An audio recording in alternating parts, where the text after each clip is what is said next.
उनमें से शिशुपाल और दंतवक्र, उनमें से एक राक्षस ये शिशुपाल है जिसको ठाकुर जी के हाथों मरना है, और ये भगवान से बहुत विरोध वैर मानता है। लेकिन इनके मित्र थे रुक्मणी जी के भाई, तो इनकी मित्रता के कारण रुक्मी ने मन बनाया कि मैं अपनी बहन का ब्याह इन्हीं से करूंगा। पर रुक्मणी जी ठाकुर जी का वर्ण कर चुकी थी मन से। भगवान को उन्होंने पत्र लिख करके अपने मन के भावना बताई कि हे नाथ, श्रुत्वा गुणान भुवन सुंदर शृण्वतान्ते, हे नाथ, मैंने आपके भावों को केवल सुना है, मैंने आपको कभी देखा नहीं है, पर जब से आपके भाव सुने हैं, आपके बारे में जाना है, तब से आपको अपने पति रूप में वर्ण कर लिया है। रुक्मणी जी ने अपने पत्र में कहीं ना कहीं अंकित कर दिया कि आप नारायण हैं और मैं लक्ष्मी हूं। लक्ष्मी का वर्ण कोई और नहीं कर सकता। लक्ष्मी का व्यय करने वाले 3 प्रकार के लोग होते हैं, उत्तम, मध्यम और साधारण। उत्तम व्यक्ति वो जो लक्ष्मी के प्रति पुत्री की भावना रखे, मध्यम वो जो लक्ष्मी के प्रति मां की भावना रखे, और अधम व्यक्ति वो जो लक्ष्मी के प्रति पत्नी की भावना रखे। लक्ष्मी के प्रति उत्तम बुद्धि रखो, पुत्री की भावना।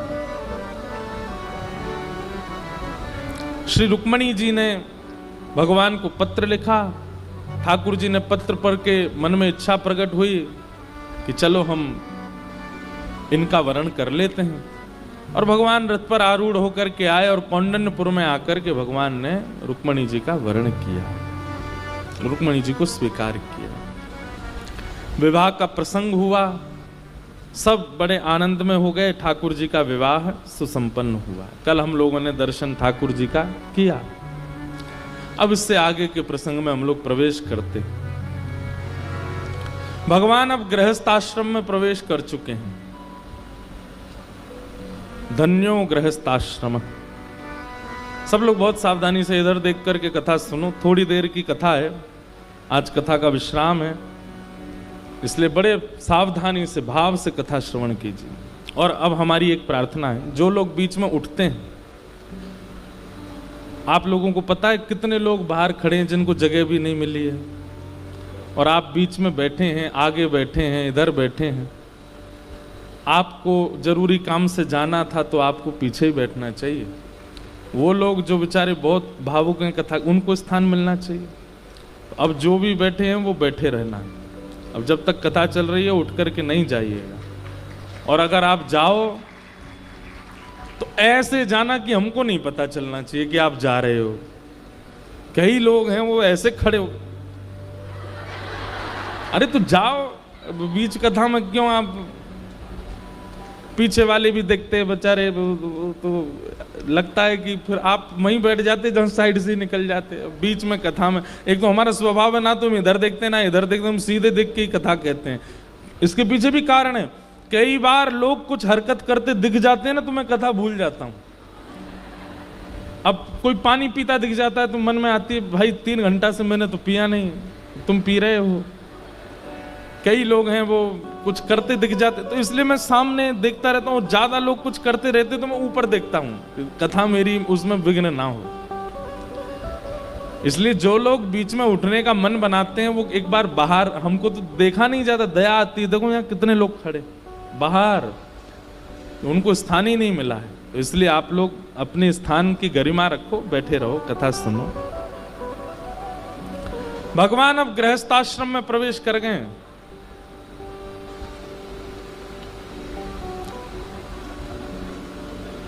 विवाह का मतलब होता है विशेष प्रकार का भार।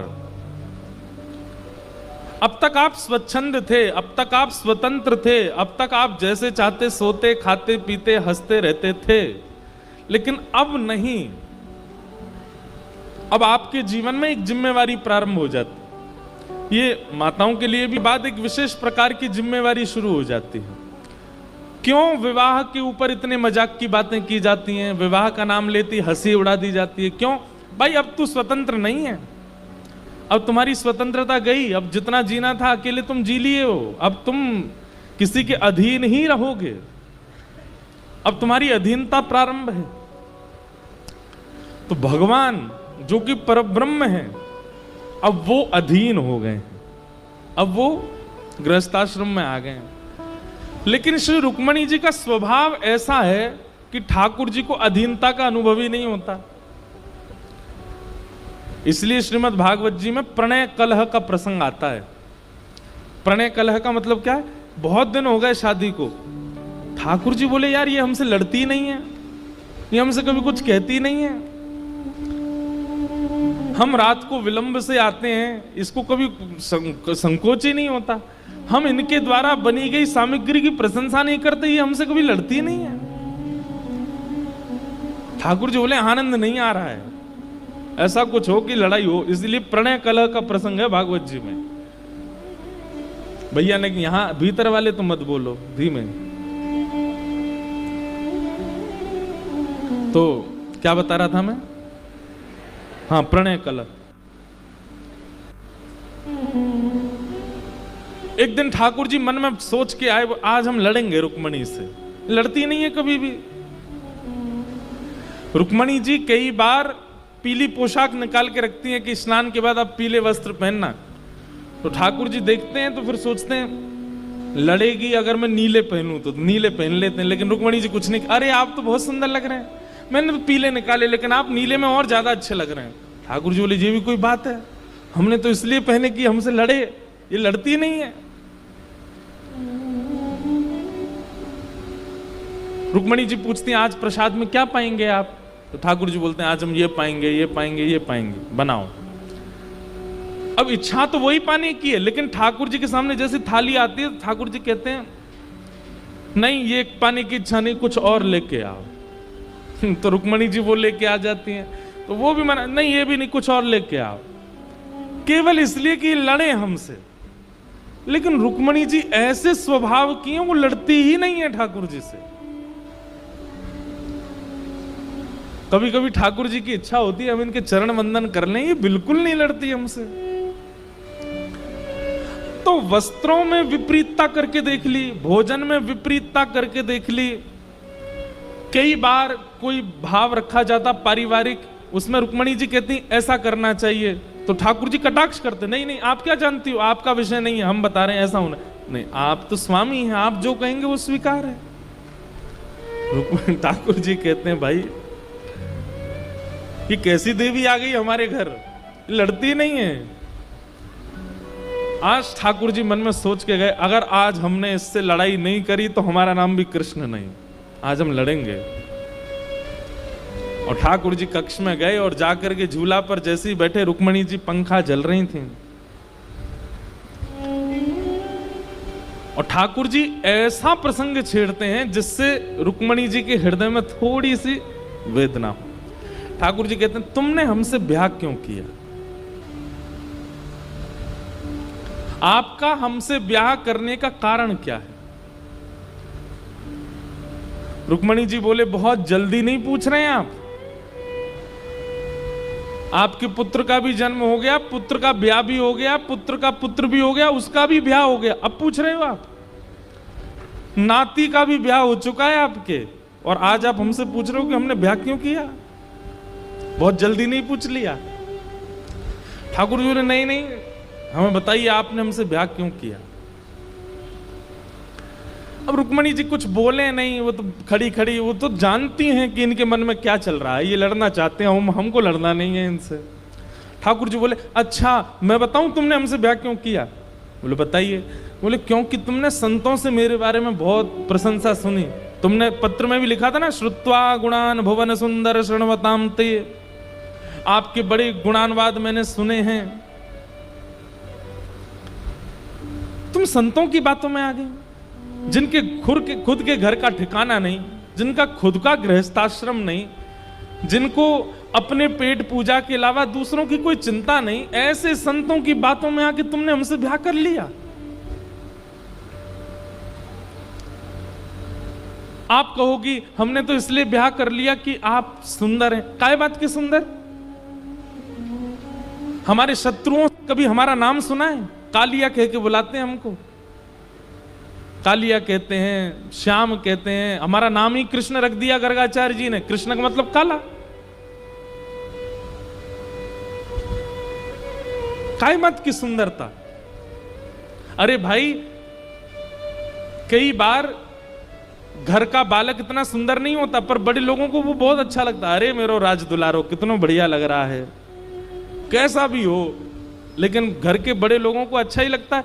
तो कई बार घर के बड़े लोगों को भी अच्छा लगता है। ऐसी तुमने जबरदस्ती, एक प्रकार से हमको कभी कभी ऐसा लगता है तुमने हम पे कृपा की है कि चलो ये तो सुंदर नहीं, हम सुंदर इनके पास चली जाएं तो जीवन भर ये तो रहेगा पत्नी तो सुंदर है। रुक्मणी जी मंद मंद मुस्कुरा रही, क्योंकि इन बातों का कोई तत्व नहीं है। रुक्मणी जी जानती हैं आप सुंदर। त्रिभुवन कमनम तमाल वर्णम। अरे आपने अपना वर्ण श्याम करके पृथ्वी पर कृपा की है। कहीं आप गौर वर्ण के हो गए होते तो आदमी देख करके प्राण त्याग देता आपको, इतने सुंदर लगते आप श्याम वर्ण के बन के इसलिए आए हो ताकि संसार के लोग आपकी सुंदरता को सह सकें। रुक्मणी जी इसलिए हंस रही हैं। ठाकुर जी ने अनेक बातें की और अंत में ठाकुर जी क्या कहते हैं? रुक्मणी सुनो, हमने सुना था कि तुम्हारी सगाई हो चुकी थी पहले।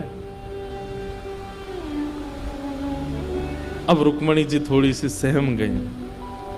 तुम्हारी सगाई तुम्हारे भाई ने शिशुपाल से की थी ना?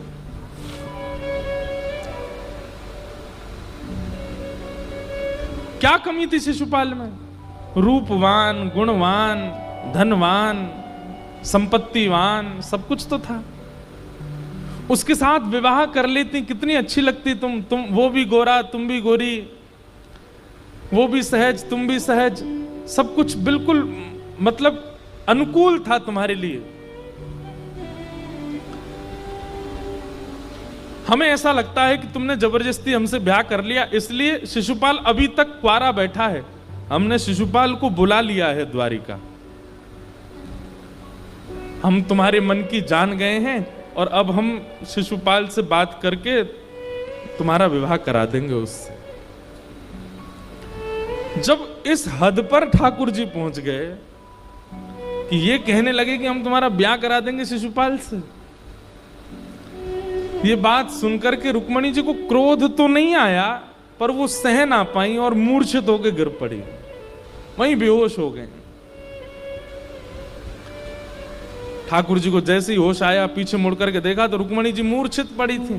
ठाकुर जी दौड़ करके गए, 4 भुजा धारण की, 2 भुजा से रुक्मणी जी को उठा लिया, 1 भुजा से पंखा जलने लगे, 1 भुजा से पानी का छिड़काव करने लगे। अरे रुक्मणी, अरे अरे हम तो विनोद कर रहे थे, हम तो आनंद कर रहे थे, मैं प्रणय कलह कर रहा था, मैं जबरदस्ती युद्ध लड़ाई करना चाह रहा था, क्योंकि तुम कभी क्रोध नहीं करती हो। ऐसी कोई बात नहीं है, मेरी बात में कोई सत्यता नहीं है। शिशुपाल नहीं आएगा, मैं तुम्हारा विवाह नहीं करूंगा।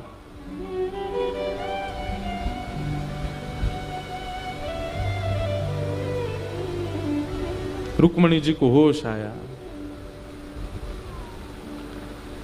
और जब रुक्मणी जी को होश आया, ठाकुर जी ने